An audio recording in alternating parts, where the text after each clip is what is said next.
Now, the winner is Brisbane. The Games are coming back to Australia. Tonight, Olympic legends weigh in on the excitement, the fallout, and most importantly, the mascot.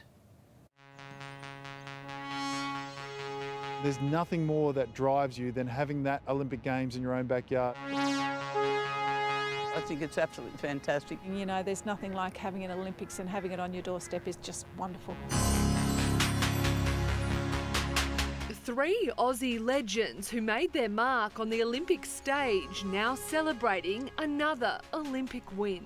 Yeah, it's exciting. It gives them something to work towards. It makes me really excited to try and see if I could go to the Brisbane Olympics. It's the greatest sporting spectacle on earth, and now the 2032 Olympics and Paralympics will officially call Brisbane home. It brings a lot of people together, and I think that's extremely important. Dawn Fraser was our golden girl in her Olympic debut when Australia hosted its first Games in Melbourne in 1956. Well, we had to fight our way on the pool deck because the stands was all sold out. Back then, television was in its infancy here. There were fewer than 100,000 TVs around Australia. It was the first Olympic Games with live broadcasts around the world, catapulting athletes like Dawn into the limelight.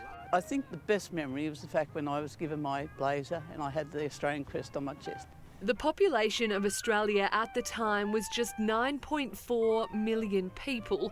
Our population would more than double before Australia got its next chance to host the Games. Sydney 2000, long lauded as the best Olympics. Just going back to the announcement when I was 13 years of age, hearing that Sydney were going to host it, and it's one of those things that's just so inspiring. A 20-year-old Grant Hackett was competing at his first Olympics and would claim 2 gold medals, spurred on by that Aussie crowd. When you finally get that opportunity that comes around once every 4 years and it's in your own backyard, it's not about once every 4 years, it's once in a lifetime opportunity. Sydney came alive during the Games, starting with the opening ceremony and a performance by a 13-year-old schoolgirl named Nikki Webster. My life pretty much changed overnight. Nothing could prepare me for the fact that I was shown on a worldwide stage. She was the star of the ceremony and still has that dress, which would now fit her daughter. How pretty. It's like hibiscus, a summer dress. Nikki now runs her own dance studios, which she admits would never have happened without the Sydney Olympics. That's it. Shake. Good job. Push. And with Brisbane on the horizon, it's about to open a world of possibilities for a whole new generation. It's really, really exciting, and I can't wait, that's for sure. At Sydney 2000, Australia won 58 medals, our most yet, and our athletes were hailed as heroes at parades around the nation. Aussie, Aussie, Aussie! Mate, this is great.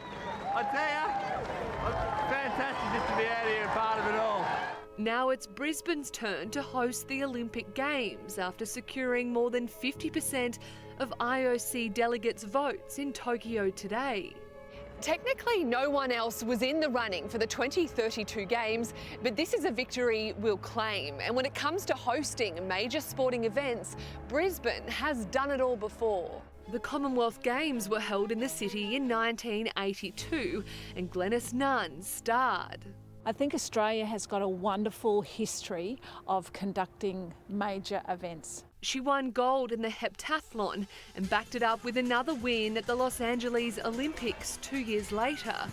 Now Brisbane 2032 is firmly in Glenys's sights, but this time for the athletes she coaches.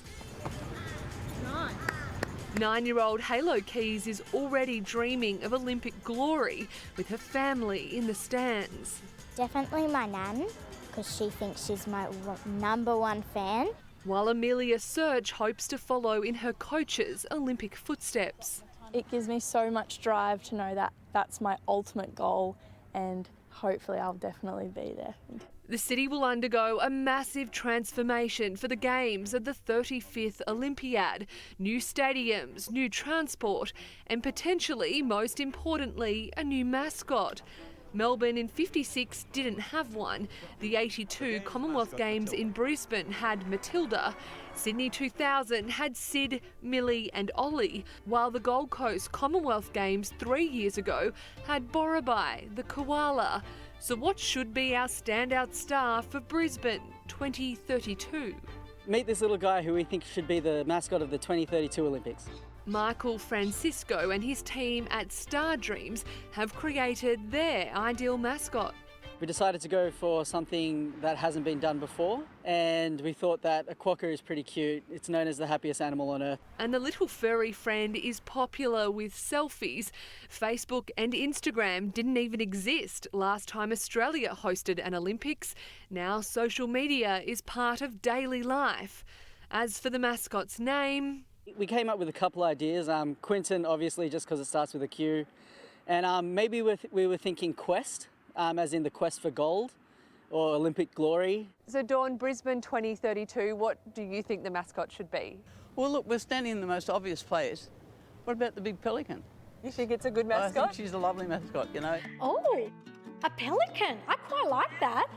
right now, the final athletes are arriving in Tokyo for the Games. It'll be one like we've never seen before. No crowds and a city under COVID lockdown. There are new sports like surfing and skateboarding, but we've been promised bigger and better for Brisbane 2032. So let the official countdown begin. Oh, enjoy it. Yeah, just enjoy it. And Queenslander, we can enjoy it.